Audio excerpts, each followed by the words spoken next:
Department of Justice to view them unredacted. I know all of us, if not most of us, have gone in there and seen files that are still redacted and not given a proper explanation as to why we can't view them.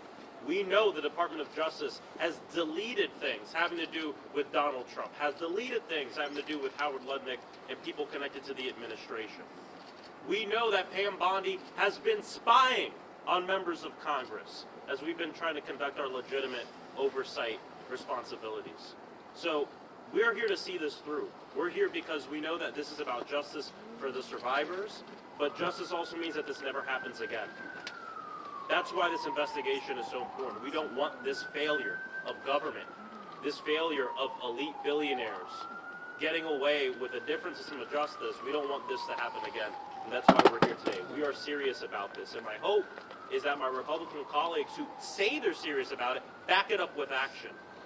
Not just with the questions you ask here today, but what you do from here on out. It's not about party, it's about this nation, it's about protecting our most vulnerable people. Thank you. Good afternoon, I'm James Walkinshaw from Virginia's 11th District. I am glad that President Clinton is going to sit down today with us and answer questions under oath. Anybody who had a significant relationship with Jeffrey Epstein should explain what, if anything, and when they knew about the crimes that were being committed. President Clinton's sworn statement said that he had no knowledge of the crimes that were committed, and I know that we're committed to asking tough questions about that today. But President Clinton's presence here today, under oath, highlights the Donald Trump-sized gaping hole in Chairman Comer's investigation. President Trump is mentioned tens of thousands of times in the files. We learned in recent days that files related to an accusation made against President Trump have been removed, not released to the public in the files. And this investigation will not be complete until we bring President Trump in to answer questions under oath. I'm hopeful that Chairman Comer will have the courage to move us in that direction. Thank you. I'm Congressman Suhas Subramanian from Virginia's 10th District. We're going to ask President Clinton the hard questions today. We're going to get to the truth about his relationship with Jeffrey Epstein. But let's be real, we're talking to the wrong president today. President Trump is the one who has not released 2.5 million files. President Trump is the one who is blocking our investigation. President Trump is the one who wants this to go away, but it will not go away. And so yes, we will talk to President Clinton today, but moving forward, this needs to be not about party, but about getting to the truth and getting justice for the survivors. Congressman Wesley Bell here. I'm sorry, these glasses go dark on me. First and foremost, I think what is getting lost in much of this is that this is about justice for the victims and the survivors. And we can't forget that. This is not political theater, which Republicans seem to be interested in. This is about getting to the bottom of exactly what happened and holding those responsible accountable. And that's exactly what we're here to do. And so we're going to continue to keep pushing Republicans to do the right thing. We need to see anyone who has information with respect to the Epstein files or this sex trafficking. They need to be brought before this committee, and we need to have a serious investigation. And I've said it before, as a former prosecutor, I've led these types of investigations, and this has not been a serious investigation by any stretch of the imagination. The American people want to see justice served. The victims and the survivors deserve justice. Good morning, Congresswoman Yasmin Ansari from Arizona's 3rd District. I am grateful that we are here day 2 of these depositions with Secretary Clinton and President Bill Clinton. We've always said we will take answers from anyone and nobody is above congressional oversight. But let's be absolutely honest about something. If the Republicans want to be serious about this investigation and getting to the truth and accountability for perpetrators, then we have to look to the most powerful person in the United States and the world, which is President Donald Trump. He is mentioned in the Epstein files more than almost anyone.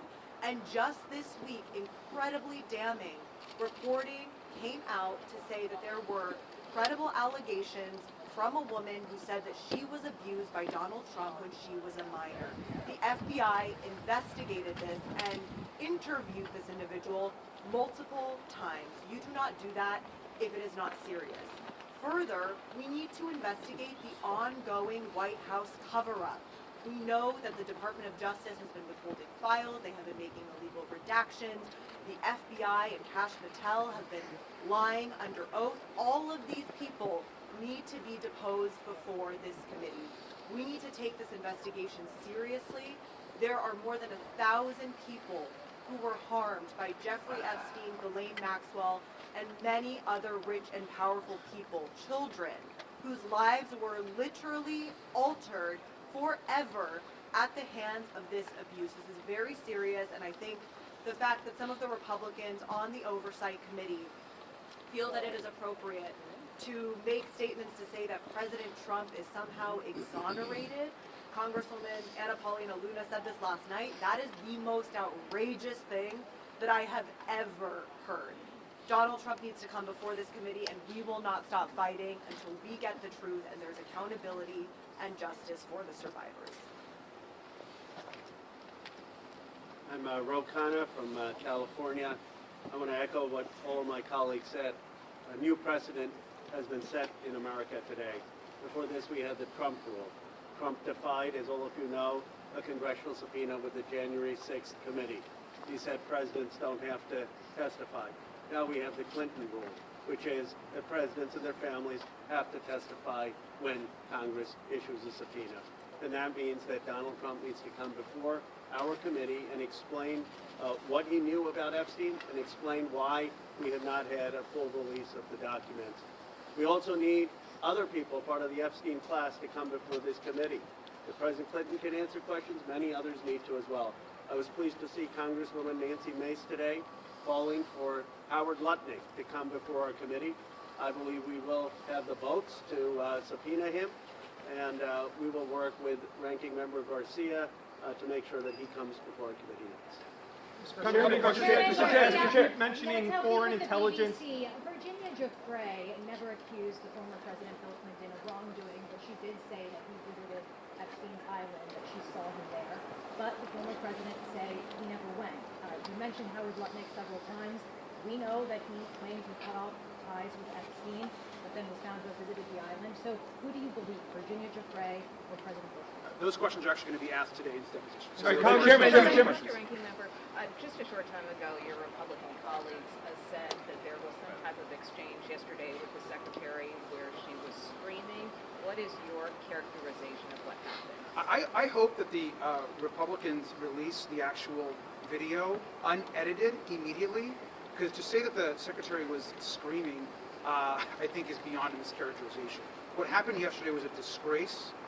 To be asking about UFOs, Pizzagate, conspiracy theories, you yourself are going to see the types of questions that she was asked to defend her husband, not directly to her, not information about her. I think they need to release the videos right now. You should all be let. Who asked about Pizzagate? Who asked about Pizzagate? Who asked about Pizzagate?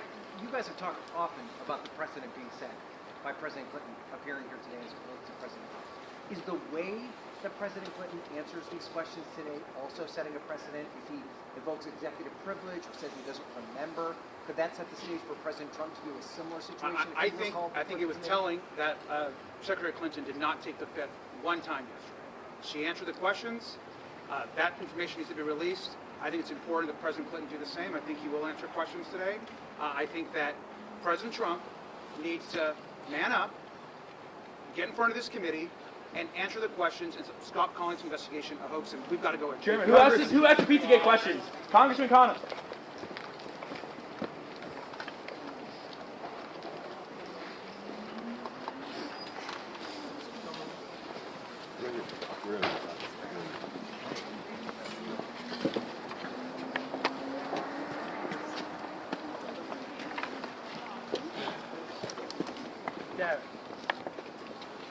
Dad, we're going to be in front of you, okay? Down. Should I go behind? I don't know. Yeah, they're doing the poster. Huh? Oh, he's leaving? But all the reporters were. No, there was no I know, shot. they were in your shot. Yeah. That's what, when we were yesterday, we had to throw batteries. Oh, really? Yeah. No, seriously. Did he work? Yeah, they're my shot. So, I mean, if you're over here, you're going to be in a bad spot. Yeah, if I go down, you can go up, right? Yeah. Well, I don't know who this is, but whatever. Nah, because you know what? Yeah, I go down. You go down. Yeah. Because It's okay. that's what we did yesterday. You go down, right? Yeah, I'm gonna go down. Don't worry. This stand can, this seat can move. This was someone was sitting there. Someone's just sitting there. You know, take it home with you. That's a good. I have the same one. This is. Now we take it. Look. Right. Really, really, 7 Dominicans.